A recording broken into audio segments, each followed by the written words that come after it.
Indonesia, bangsa dan negara, rumah ideologi Pancasila. Bismillahirrahmanirrahim. Pemirsa tercinta yang dirahmati Allah Tuhan Yang Maha Esa, bersyukur kita bisa bersua kembali di kanal Hikmatologi, menurut sederhana mengajak diri kita masing-masing berpikir, kian melembut, cerdas, dewasa, bijaksanakan hati nurani, berdasar kitab suci agama kepercayaan yang kita yakini.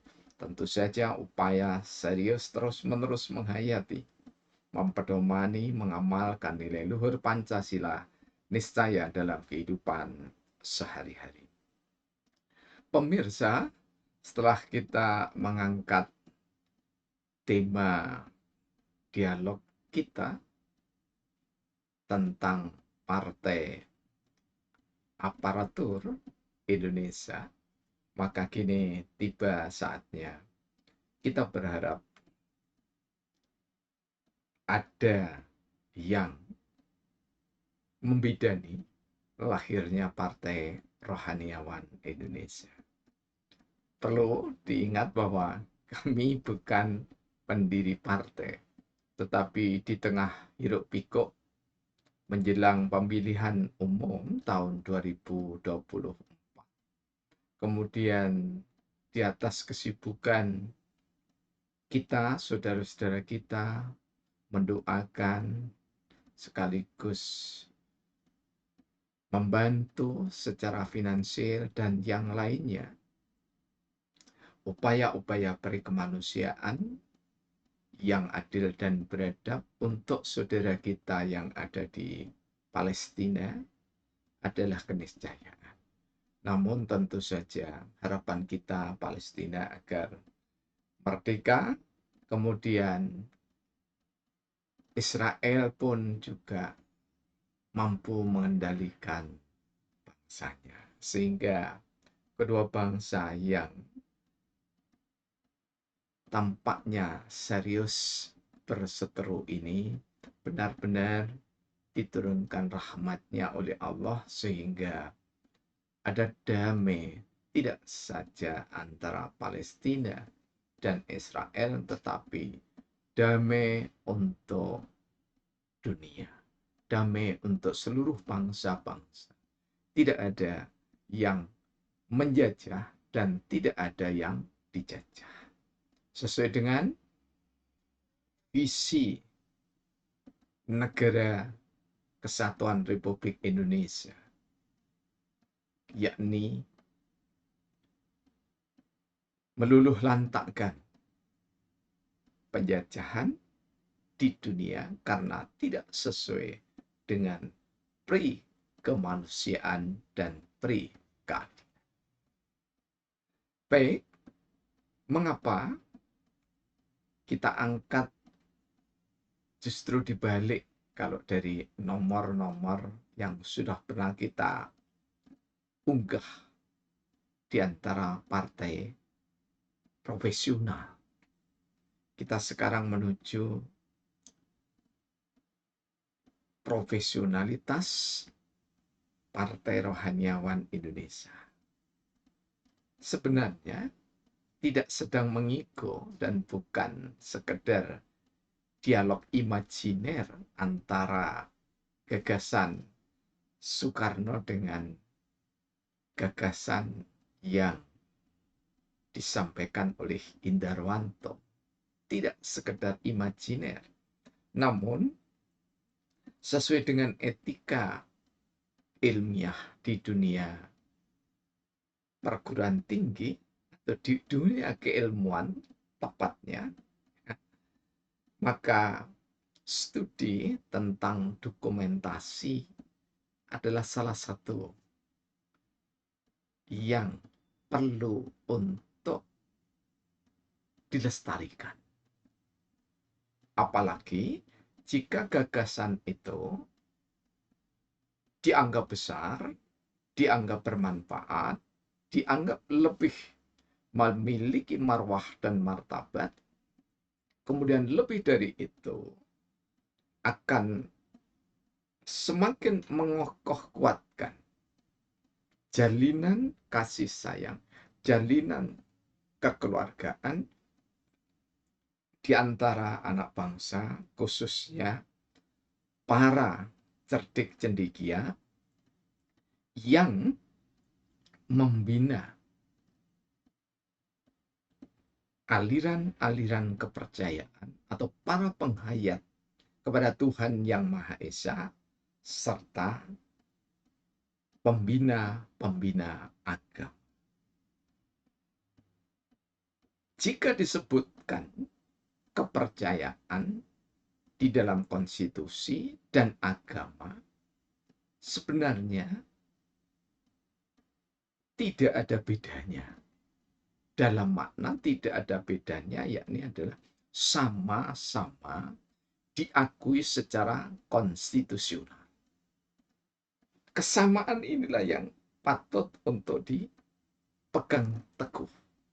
Jadi sama-sama dilindungi oleh pemerintah dan sama-sama boleh menumbuh kembangkan ajaran-ajaran itu untuk menuju Indonesia yang lebih baik, menuju Indonesia yang lebih berperi kemanusiaan dan berperi keadilan. Karena itu, kami mencari solusi dari istilah-istilah, karena banyaknya istilah pemuka-pemuka agama, ada ulama, dan ulama itu ada ustadz, ada kiai, ada ajengan, ada tuan guru, dan seterusnya. Sementara ada bedanda, ada pendeta, ada frater, ada romo, ada evangelis, dan seterusnya. Tidak mungkin rasanya semua sebutan-sebutan itu untuk menyebut satu partai profesional. Karena itulah kami pilih berdasarkan pertimbangan-pertimbangan yang menurut kami matang dan mudah penyebutannya, karena semua partai profesi yang saya sampaikan, yang kami sampaikan itu hanya 3 huruf. Kalau kemarin ada Partai Aparatur Indonesia, sekarang kita masuk pada Partai Rohaniawan Indonesia. Tentu saja termasuk di dalamnya adalah rohaniawan. Tapi itu rohaniawan di sini termasuk perempuan atau wanita. Jadi membuat sederhana untuk mudah diingat, dan kita para rohaniawan itu terwakili di dalamnya. Karena itulah kami ambil dengan gambar bintang kuning dengan latar hitam, kearifan yang menunjukkan kedamaian, dan bintang itu lambang dari, kalau Islam itu dari ulama-ulama, di dalam Pancasila lambang dari ketuhanan yang Maha Esa. Maka cukup relevan jika kita menamainya Partai Rohaniawan Indonesia. Harapannya dengan badan kerjasama antar umat beragama yang ada di kota, yang ada di kabupaten, yang ada di provinsi di seluruh Indonesia.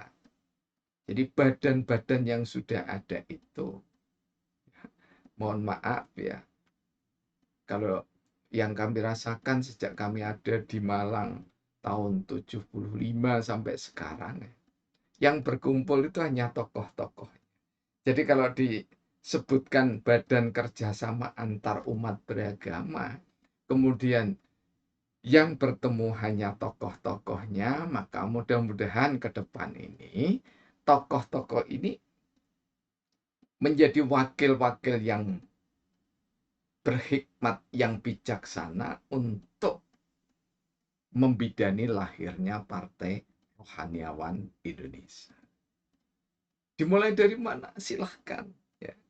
Kami hanya memicu lewat gagasan, memicu lewat penelitian, memicu lewat tulisan yang masih belum kami terbitkan.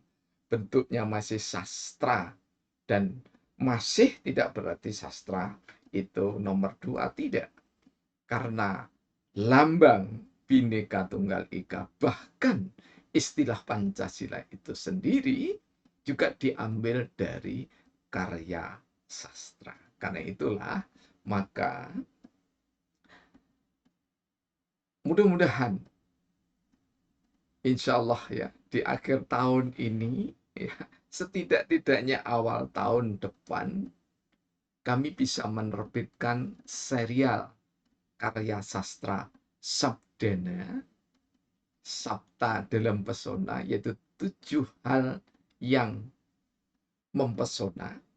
7 hal itu mewakili ragam dari subsistem kehidupan kita yang kami gurat menjadi syair. Dan syair itu didasarkan kepada riset atau penelitian, baik dokumentasi maupun penelitian lapangan atau data pribadi. Nah, kembali kepada Partai Rohaniawan Indonesia, harapan kami sekali lagi, badan kerjasama antar umat beragama jangan hanya puas doa bersama, ya. Menjelang pemilihan umum ada doa bersama, itu bagus itu tuh. Tapi mari kita berpikir bahwa Indonesia ke depan itu niscaya meninggalkan demokrasi tanpa harus mencela, memaki-maki demokrasi.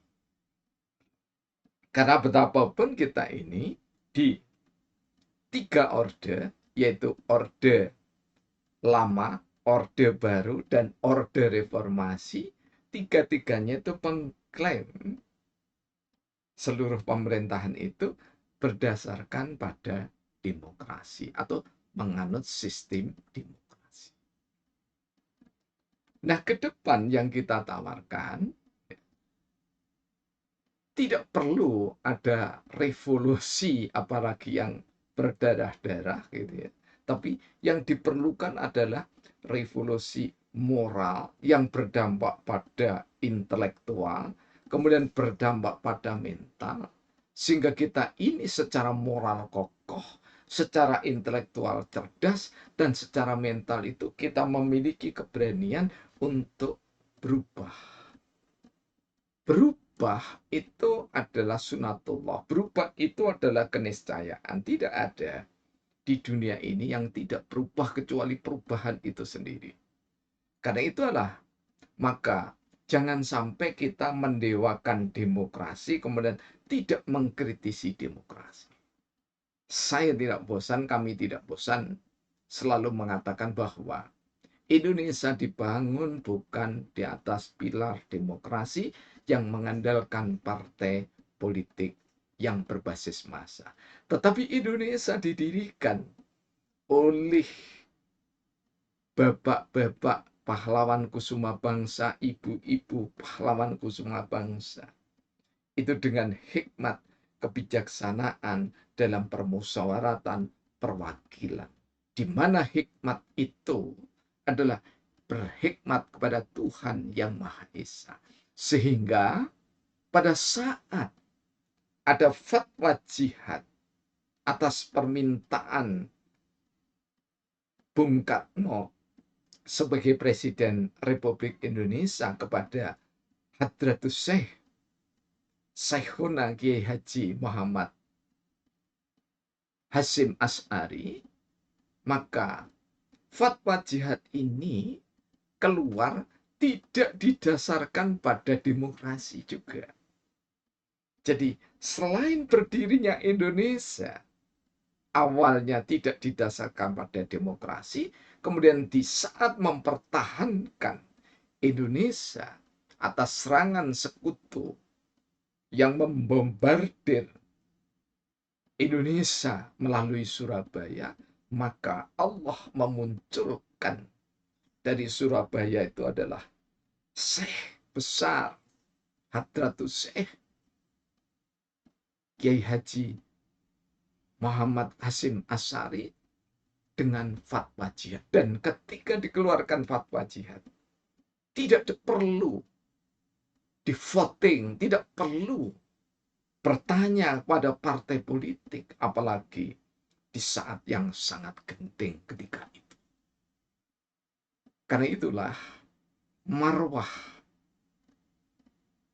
kepercayaan, marwah penghayat kepada Tuhan Yang Maha Esa, marwah agama-agama di Indonesia dikembalikan pada rel semangat fatwa jihad, rel semangat pendirian Indonesia sebelum merdeka adalah niscaya.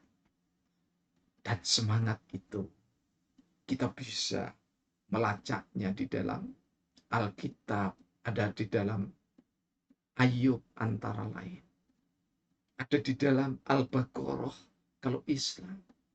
Banyak bertebaran hikmat di seluruh agama-agama, di seluruh kepercayaan-kepercayaan yang ada di Indonesia. Karena itulah dengan semangat Hari Pahlawan, dengan Pekik Merdeka, didahului dengan Allahu Akbar, Allahu Akbar, Allahu Akbar, merdeka. Dikomandani oleh Bung Tomo, seorang ustadz, seorang rohaniawan yang memimpin ke medan laga untuk mempertahankan Indonesia. Tidak pernah dipermasalahkan oleh saudara-saudara kita pada waktu itu. Dan sampai hari ini tidak dipermasalahkan.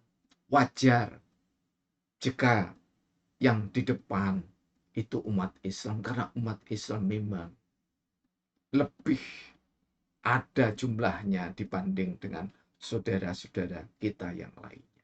Tetapi di dalam bernegara, di dalam berbangsa, umat Islam melalui tokoh-tokohnya dan kita semua yang ada di bawah ini, tidak ada kata mayoritas dan minoritas seperti yang dituntunkan oleh demokrasi. Namun, karena kita berhikmat kepada Tuhan Yang Maha Esa, di mana berhikmat kepada Tuhan di dalam Alkitab dijelaskan, dicontohkan dengan hikmat Salomon, antara lain. Setiap orang yang berhikmat kepada Tuhan, saudara kita menyebutnya Allah, ada yang Kristus, silahkan apapun sebutannya. Ada yang Sang Hyang Widi-Wasa, ada yang Gusti. Berbeda, berbineka, tidak harus ketika menyatu semuanya harus sama. Tidak. Tetapi Partai Rohaniawan Indonesia harapannya adalah kita bangsa ini memenuhi sunatullah, hukum alam, bahwa kita tidak pernah satupun yang memiliki kesamaan. Dalam pengertian bahwa kita semua sama agama, sama suku bangsa, tidak demikian. Tetapi justru kita niscaya menghargai ciptaan Allah Tuhan Yang Maha Esa yang beragam ini. Maka marilah saudara-saudara kita, terutama para ulama, pendeta, frater, bedanda, biku, bikuni, evangelis, frater, romo, dan seterusnya. Marilah kita seeyak saeko proyo. Kita sing-singkan lengan. Kita cancut tali wondo. Membangun sistem hikmatokrasi terpilar partai profesi menuju Indonesia yang baltatun, toyibatun, barubun gofur. Menuju Indonesia yang gemah ripah loh jinawi, toto tentrem kertora harjo kadyo siniram, banyu sak bindu lawasi. Demikian gelegar dari suara Bung Karno, Soekarno, pemimpin besar revolusi Indonesia. peringati Hari Pahlawan dengan mengambil ruh jihad, ruh ijtihad melalui fatwa jihadnya, melalui kesungguhan untuk mempertahankan negara kesatuan Republik Indonesia atas mosi integral dari Syekh Kiai Haji Muhammad Natsir. Kita harus bangga memiliki partai Rohaniawan Indonesia, sehingga kita akan bergandeng tangan, tidak mencari-cari celah, tidak mencari-cari permasalahan, tapi justru yang kita cari, yang kita butuhkan adalah kesamaan pandang ketika kita berbangsa dan bernegara. Partai Rohaniawan Indonesia PRI untuk sistem demokrasi yang berbasis profesionalitas adalah keniscayaan. Terima kasih. Mohon maaf jika ada kesalahan. Terima kasih atas segala dukungan. Alhamdulillahirabbil alamin. Yang telah ditulis pada